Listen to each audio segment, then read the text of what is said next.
Nu tā, čau, Tom, pirmkārt, paldies, ka atradi laiku. Otrkārt, apsveic ar nākamo soli karjerā. Daudz laika tev nav bijis Vācijā. Nu, pastāstīji, kā es iejuties komandā. Debijas spēle jau aizvadīt kā nekā. Paldies par apsveikumu. Jā, tā pa lielam esmu notrenējies vienu treniņu ar džekiem. Nu, teiksim tā, kontakta treniņu, iepriekšējais treniņš, kas tas bija piekdien, bija tāds vairāk, neteiksim atjaunošanās, bet, nu, bez teipiem. Neko, nē, džeki ļoti, ļoti draudzīgi, ļoti atvērti, nav nekādas problēmas vispār bijuši iesaistīties. Un, jā, kā jau laikam tajā spēlē tas bija redzams, tad mēs kā komanda spēlējām un arī uzvarējām šī brīža līderus. Es ļoti ceru, ka šis ierakstījies, jo man hotspots atslēdzās, bet tagad ir atpakaļ, viss kārtībā. Nu, kāda bija tā loģistika, kāds bija tas ceļš uz Vāciju? Man liekas, nu, nākamā pirmdiena, es ticu, pagājušā pirmdiena vēl, domājams, ka nezināju, kur tu būsi tagad. Jā, ja nebūtu, tas arī sanāca tā, ka pirmdien, 6. vakarā saņēmu īsiņu ar teiksim, tā, šo opciju. Un bija laiks apdomāt, nu, nezinu, dienu, varbūt pat mazāk. Un, tā arī tas problēma notika. Jā, ceturtdien, trešdien bija, kas mums bija ar Grieķiem pēdējā spēle pie zveļiem. Un, jā, un viņi jau gribēja, klubs gribēja, lai es šo ceturtdienu esmu te un eju medicīniskās pārbaudes. Tā kā tas tāds, um, teiksim tā, nedēļa lielā steigā, bet viss jau ir tā kā atrisināts un ejam uz priekšu. Nu, un kāda tieši tā loģistika ārpus laukuma nesanāca, neko aizmirst mājās, viss sakrāmē, vai kaut kas vēl tiks sūtīts pa pastu? Nē, smieklīgi, jo Somas tikai sāk krāpēt pēc zeļu spēles ar grieķiem, nu, tad, respektīvi, naktī. Un, bet nē, tur nekāda problēma nebija. Viss ir salikts. Vismaz līdz šim nekas tāds izteikts nav ienācis atmiņā, kas ir aizmirsts. Un viss kārtībā. Jā, jā. Nu, un izskatās, ka tu esi jau ticis dzīvoklī. Pastāst, kas ir tas, ko tev klubs ir nodrošinājis? Vai tas ir arī auto, vai tas ir uzreiz arī dzīvoklis, vai tev pašam ir jāizvēlās, jāmeklē tas, vai varbūt tu esi šobrīd viesnīcā?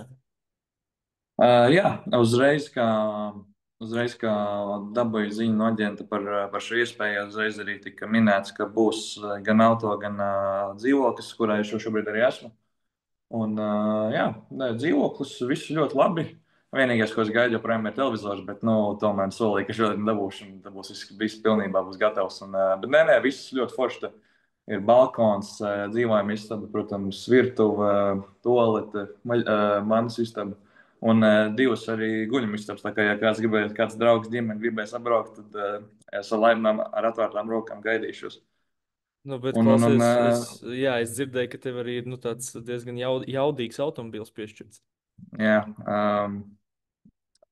kad es ielidoju, respektīvi, tas cilvēks, kas man savās no lidostas, viņš rakstīja un skatījās, meklēja melnu Range Rover ar kluba apdruku. Un es domāju, nu, labi, nu, okay, tad varbūt tas ir kaut kāds tieši tāds, kur tā mašīna, kuru savāc cilvēks no tās lidostas vai kaut kā tā.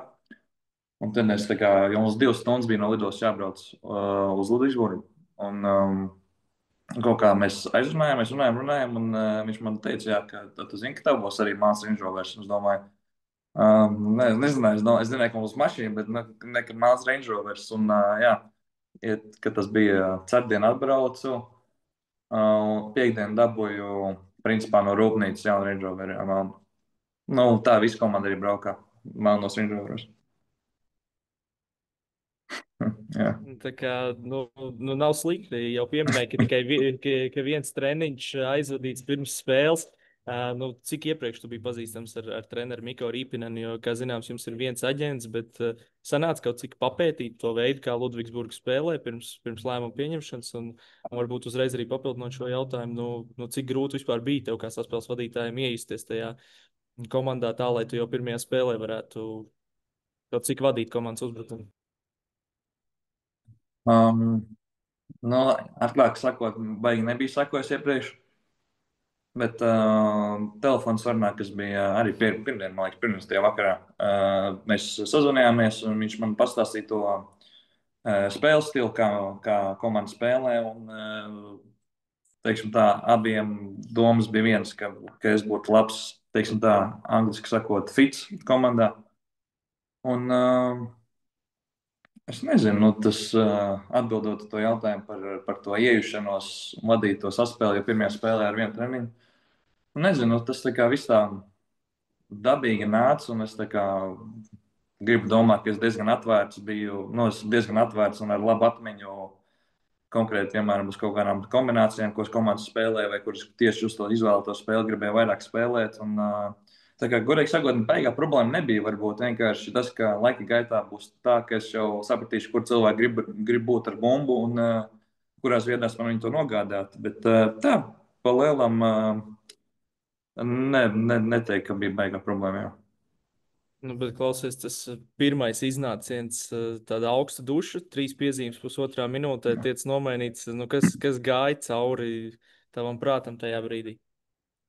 Nu, visi līdz spēlē, ja visi man teica, ka ir ļoti fiziska līga.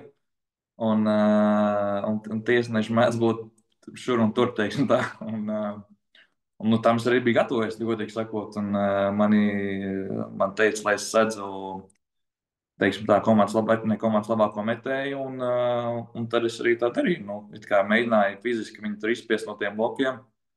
Un 3 reizes pēc kārtas man nosilpa sodu. Es domāju, nē, nu labi, ok, nu, ja tādu nevar spēlēt, tad es zinu, ko viņi man tur ir sastāstījuši. Bet nē, nē. Pēc spēles man teica, jā, ka nav bieži tā, ka viņi tik skrupulosi ir tiesājuši. Jo cik mēs, ja nemaldos, vakar mūsu komandā bija 3 spēlētāji, kas ar 5 sodiem nogāja nost, un vienam vēl bija 4. Un, teiktu, tā mums bija daudz sodi. Jā, tagad tā. Es neteiktu, ka tā bija augsta duša. Vienkārši varbūt kaut kur ļoti liela tā griba un parādīt sev, teiksim tā. Jā. Nu, un kas bija tas, ko, nezinu, puslaika pārtraukumā teica treneris, jo otrajā puslaikā tomēr tev bija krietni lielāka loma pie tās debijas. Bija kaut kāda īpaša norādījuma no viņa, ņemot vērā to, ka tas pirmais iznāciens neizdevās? Nē, nē, īsti nē. Puslaikā teica, jo pirms spēles mēs runājām, ka apzinoties, ka Brennēki ir līderi šī brīža tabulā un ka mēs ejam pēc uzvaras, neskatoties, kurā vietā viņi ir. Un puslaikā viņš vienkārši teica, jā, ka, ja es pirms 50 minūtēm, nu, vai kāds pirms cik jau laika tā spēle sākās, ja es pirms 50 minūtēm jums teicu, ka mēs ejam uz uzvaru, un es tagad jums varu pasakāt, ka mēs esam puslaikā ar +9 punktiem, vai jūs to ņemtu? Nu, protams, nu, tur vairāk tāda motivējoša runa un noskaņojoša to otro puslaiku, kā tur kāda individuāla cilvēka, varbūt kaut kāda tur, nezinu, iesaistīšana kaut kā labāk vai kaut kā tā. Tā kā es teiktu, tas vairāk tā. Dabīgi nāca vienkārši, ka es iznācu un aptuveni sapratu, pielāgojos tam, kā konkrētajā dienā tiesātie tiesneši. Jā, vienkārši tā ir jādatējas. Es sinerģiju aizgāju cauri tavām epizodēm, un es pamanīju, ka 5. piezīmi tu nopelnīji tieši pret Blūmgrēnu, kurš pagājušajā sezonā bija Ventspilī, arī sanāca daudz pret viņu spēlēt. Nu, kā tu teiktu, tas, ka tev ir, ka tu redzi šāda līmeņa spēlē sev pretī Džeku, pret ko tu esi vēl pavisam nesen spēlējis, tas mentāli kaut kādā veidā palīdz pārvarēt to, nezinu, kaut kādu sākumu drudzi vai kaut kādu mandrāžu?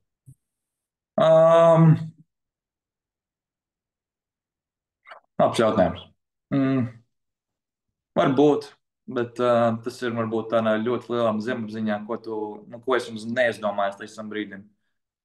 Tā jau tā kā aptuveni saproti, ka cilvēki, ka viņš ir labs spēlētājs, viņš ir iemesls arī šajā līgā un tajā komandā, pie tam, ka viņi uzvar visu laiku. Un pie reizes arī viņam arī treneris ir no Igauņa treneris, ka viņš bija, man liekas, Raplā tikko bija. Jā, un arī Kaleva asistents, man liekas. Kaleva asistents, arī izlasē man liekas, pēc tam aizgāja uz Raplu, jā. Un, jā, es biju piemirsis par viņu, es kaut kā atceros, ka skatījos un zināju, ka viņš tur ir, bet biju piemirsis. Līdz izgāju pirms spēles iesaldīties, redzēju viņu padodam bumbu, domāju, ok, vēl viens cilvēks no mūsu, teiksim tā, platuma grādiem. Bet nē, es neteiktu, ka tas bija kaut kāds mierinājums vai kaut kā tā. Vienkārši, teiksim tā, minimāli kaut ko tur parunājām un tā. Vairāk tāda forša sajūta, ka vienkārši pazīstam sevi redzētiem. Nu, un runājot kopumā par tavu pārcelšanos uz ārzemēm no Rīgas zaļiem, ir zināms, ka bija iestrādāta tā izejas opcija līgumā. Neatceros tur precīzus termiņus, par kuriem tika runāts, kad varētu šo sadarbību noslēgt teorētiski līdz sezonas beigām, bet nu, tu esi nonācis Vācijā. Kāpēc varbūt tieši tagad, nevis starpsezonā, nevis varbūt vēlāk, nevis varbūt tad, kad bija arī, es nezinu, piemēram, piedāvājums no Varšavas Legijas? Nu, runājot par to Varšavas situāciju, tur jau pa tām dienām bija nokavēts, ka tur vairs nebija, nu, teiksim tā, tas termiņš bija beidzies, ka es vairs nevarēju pāriet. Tā kā tā situācija tikpat vienkārši atrisinājās. Un, runājot par šo, par Vāciju, nu, runājot pa telefonu, tajā pašā brīdī ar treneri, mēs kaut kā ļoti labi tā saikne bija, kā viņš man izstāstīja, kā viņi plāno spēlēt un kā viņi plāno man iesaistīt. Tas likās tā, teiksim, tā kā puzle saliekas kopā ļoti labi. Arī pēc spēles mēs parunājām, jā, arī, ka es ar treneru runāju, mēs arī pēc spēles nedaudz parunājām. Viņš teica, jā, ka nav bieži tādas situācijas, kur tu sezonas vidū vari aiziet uz augstāku līmeni komandā, kur pa lielam atbilst tam spēles stilam, te jau ir perfekti, ka tur man ir daudz metēju apkārt, gari aizsargi un iespaidīgi centri. Tā kā, jā. Un kā bija vasarā, tu tomēr visu vasaru biji pie izlases, arī tika pie iespējas pārbaudas spēlēs. Nebija nekādu piedāvājumu, vai nebija varbūt pietiekami interesanti piedāvājumi, un vispār, ja bija piedāvājumi, tad varbūt no kurienes tie nāca? Cik man zināms, kaut kāda interese bija. Tā ka piedāvājums uz galda bija tā, nebija neviens, bet interese bija no Turcijas, no Polijas, nemaldos arī no Lietuvas. Tā kā, jā. Un runājot vēl par pašu Ludvigsburgu, palaboju, ja kļūdos, bet man liekas, ka viens no taviem labākajiem draugiem pirms pāris gadiem tur bija Ludvigsburgas akadēmijā. Jā. Nu, pirmkārt, par šādu sakritību. Vai sanāca jau kaut kādā veidā apspriesties? Es nezinu, varbūt viņš tev ieteica vietas, kur labāk iet, kur neiet, ko apskatīt, kur aiziet pāriest. Nē, tas vispār ir komiski ļoti īstenībā ar šo situāciju. Jo es pieņemu, ka mēs runājam par vienu to pašu cilvēku, kurš bija te. Un man ir vēl viens cilvēks, kurš, ja nemaldos, viņa mamma te dzīvoja. Un viņš arī caur Ludvigsburgu bija izgājis to, teiksim, tā basketbola ceļu. Un ar vienu komandas biedru, kas man ir tagad. Un es viņam tā kā viņš man saka, lai es pasveicinu viņu. Nu, viņš man atcerās, kā pajautājumu. Es viņam parādu, tam saviem komandas biedriem parādu to džeku latviešu. Viņš saka, jā, es atceros, ka man bija 12, viņam bija, tam maniem čomam bija 17, ka viņi tur vienā tā internetā esat dzīvojuši, tur kaut ko. Un, jā, un īstenībā tur baigi daudz ir, jo man ir arī Ojārs Siliņš ir spēlējis ar vienu kubieti, kas te ir. Viņš ir spēlējis tā kā ļoti daudz arī ar vienu amerikāni. Man viens draugs, kas ir tagad Amerikā dzīvo, arī viņš esot tur tā, nu, teiksim tā, neoficiāli tādos open runos vienkārši paspēlējis. Tā kā, nu, tā pasaule īstenībā ir tik maza, ka tur tik daudz šādas situācijas var atrast. Tā kā, nu, tur vienkārši nezinu, kā lai to raksturo, bet noteikti, jā, man varbūt ne tas cilvēks, par kuru mēs runājam, bet tas otrs, kurš ir gājis šo ceļu no tiem 17 gadiem. Viņš man daudz vietnīs ir sadevis, ieteicis, kur aiziet un apskatīt kaut kādus restorānus, kaut ko tādu. Jā. Nu, šī arī nav tava pirmā pieredze vispār leģionāra gaitās karjerā. Tu iepriekš biji kā leģionārs vēl tādā jaunatnes vecumā. Nu, kas ir tāda varbūt lielākā izmaiņa salīdzinot ar to, kad tu aizbrauc uz Spāniju 11 gados un tagad, kad tu esi pārcēlies uz Vāciju? Lielākā izmaiņa.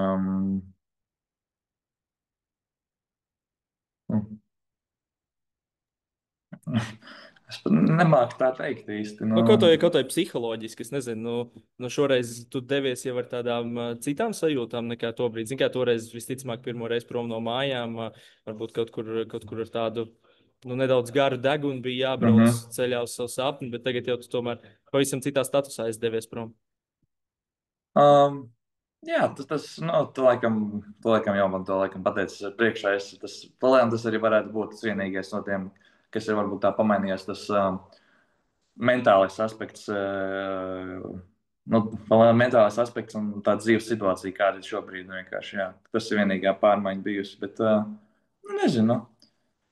Grūti arī tagad šeit pirmās dienas bija tā tīri iejusties, zini, kā tu jau neko nezini, ne valodu, ne cilvēks arī pirmo reizi satiekas, nezinu, kā tā vide te apkārt ir. Bet, nē, visi klubā, visi ļoti draudzīgi, un vispār nav nekāda problēma bijuši. Jā, jā. Ja jāsalīdzina ar zeļiem, kaut kādā veidā atšķirās Ludvigsburgas nedēļas grafiks. Kāds tas vispār ir šai nedēļai? It īpaši ņemot vērā to, ka tagad klubs spēlē tikai vienreiz nedēļā. Mhm. Īsti nē, pat īsti neatšķirās. Nu, atskaitot tas, ka tur tās spēles vienkārši zaļiem šobrīd vairāk. Bet tā, ja mēs ņemam tādu nedēļu, kur ir viena spēle nedēļā, tad palēnām vispār neatšķirās. Palēnām vispār neatšķirās. Varbūt tur, nu, protams, kaut kāda laika treniņiem, bet vispārējais tur nekas tur principā nemainās. Ja. Nu, labi, un noslēgumā, nu, tu esi aizbraucis, tagad ir novembris ievads, bet nu, mēneša beigās visticamāk jau jābrauc atpakaļ uz mājām. Es jau saņēmu uzaicinājumu no izlases, jo nu, pagaidām šķiet, nu, vismaz publiski nekas nav parādījies. Nu, neko nesaņēmis, nē, nesaņēmis. Gaidu, cerams, saņemšu. Mājās jau vienmēr forši aizbraukt. Nu, tas jau nenoliedzami ir. Bet, nē, tā atbildot to jautājumu, neesmu oficiāli neko nesaņēmis. Ne. Ir bijusi varbūt kaut kāda komunikācija ar treneru Sito jau neskaitot to, kas bija vasarā, bet tagad sezonas gaitā.